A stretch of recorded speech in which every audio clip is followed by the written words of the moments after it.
For all, Al-Qaeda India is most favorite destination is what inputs are now suggesting, that Al-Qaeda in India is not just about immediate violence and now more about focusing on long-term ideological change.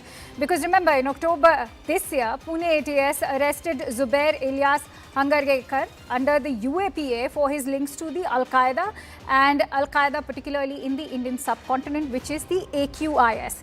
During investigations on digital evidence and encrypted communications that suggested he was highly radicalized, Zubair Ilyas came into the radar of agencies through digital monitoring. Now, during tracking, agencies regularly checking AQ-aligned online ecosystems and flagged his account as part of a cluster of high-risk Telegram groups. His similar behavior and engagement across multiple closed groups, repeated downloads and archiving of banned content made him an accused. He was using special tools and foreign IP routing that was linked to Afghanistan, even Hong Kong. So as you can see, there is in fact clearly a change of tack as far as Al-Qaeda in the Indian subcontinent is concerned. And to put that more into perspective for us, I'm joined in by Anand Narasimhan from the newsroom. Yes, Anand. Well, good afternoon, Akanksha, and good afternoon to our viewers. This person had already been apprehended, but he's now been taken back from the judicial custody into the ATS's custody because he was seen as operating 102 channels on Telegram. And these VPNs were being operated or bouncing off Hong Kong and also Afghanistan. So Zubair is yet again part of an Al-Qaeda module, and this again raising multiple red flags because Bharat is being now used as a harvest nation from where minds are being radicalized, and that too white-collar radicals. So after Umar Nabi in Delhi, this is Zubair in Pune. How many more such jihadis or intellectual radicals have been seeded in and around Bharat is a big question. The other aspect is that these highly encrypted platforms and how those platforms are being used via VPNs, which are bouncing off areas like Hong Kong and Afghanistan. So Manoj Kumar Gupta getting us these details where intelligence sources say that Afghanistan and East Asia digital corridor is increasingly being used to combine ideological authority with cyber anonymity. And this is allowing handlers and radicalization amplifiers to operate across jurisdictions while staying beyond the reach of Bharatiya authorities and Bharatiya radar. And the manifestation of this we are seeing even with what is happening in Dhaka, with a lot of handles emanating out of Pakistan, Afghanistan, actually creating a social media frenzy and trying to mold narratives and also the thinking of the common people in Bangladesh. But the similar thing what this guy Zubair was doing was that he was trying to use these handles 102 Telegram groups and IPs which have been traced to Afghanistan and Hong Kong that were found on his devices. And they are saying that Al-Qaeda's shift to encrypted platforms and low visibility recruitment is a big threat because it is not easy to determine such individuals. They can be hiding in plain sight, walking around, going about their jobs normally while trying to do what, plan massive terror attacks and also seed this entire radicalization part into many individuals. And these entities are willing to play the long game. They're ready to wait for decades on end before they get the opportunity for their entire plans to manifest. The Al-Falah module is just an example, and Zubair was also following similar tracks. Now he's also Zubair Ilyas Hangekar. He came into the radar of the agencies via digital monitoring.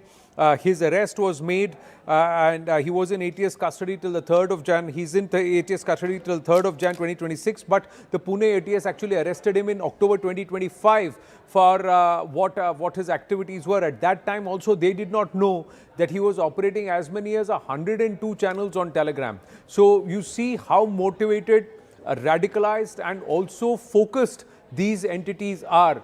And that's a problem because the Al-Qaeda bent is very, and their modus operandi shifting is a new challenge for the agencies now.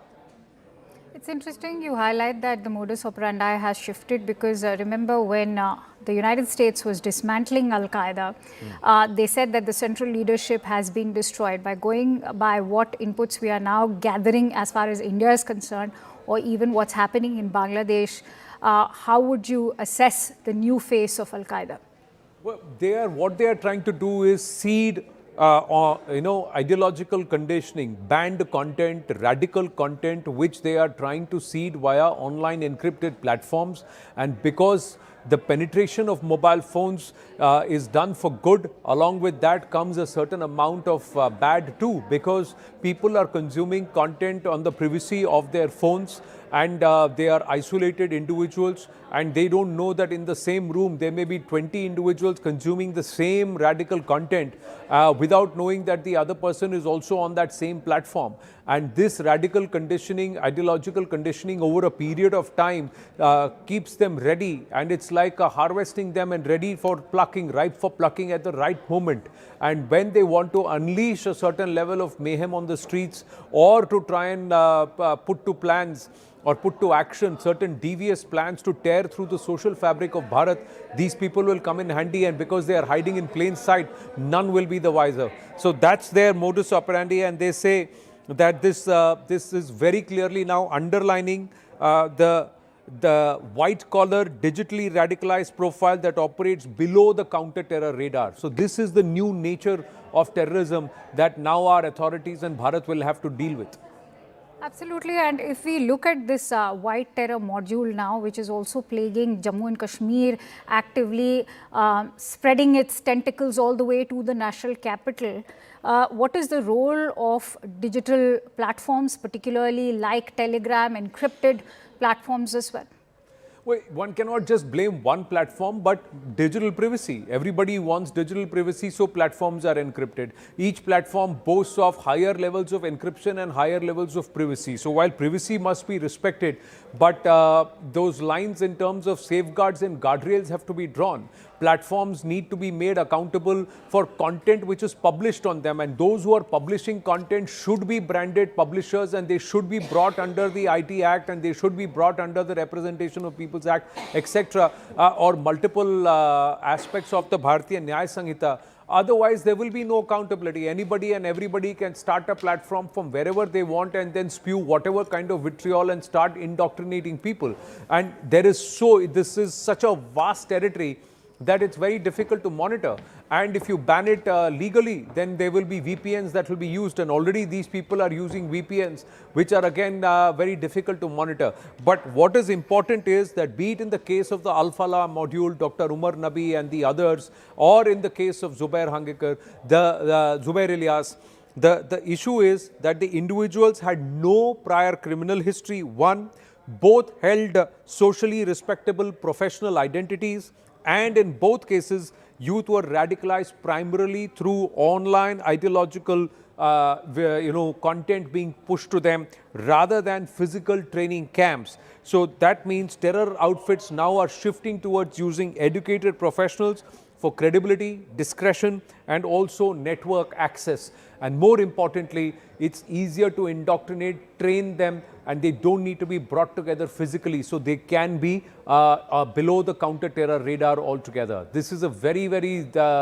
new module, which is very difficult for agencies to negotiate through, because how can you accuse any other person, any person, beyond justifiable proof, or proof that can be proven in, or which will hold true in a court of law? Somebody having some content on their phone, does that make them a criminal till they commit a criminal act? But what if there are about 100 individuals who are willing to commit a criminal act when called upon because they are highly radicalized? So in this case, how would you prevent? And isn't prevention better than cure? These are all hurdles that the agencies, investigating authorities, prosecution will all have to go through, because it has to stand the test of legal scrutiny. All right. Many thanks to you, Anand, for putting that into perspective for us. Shifting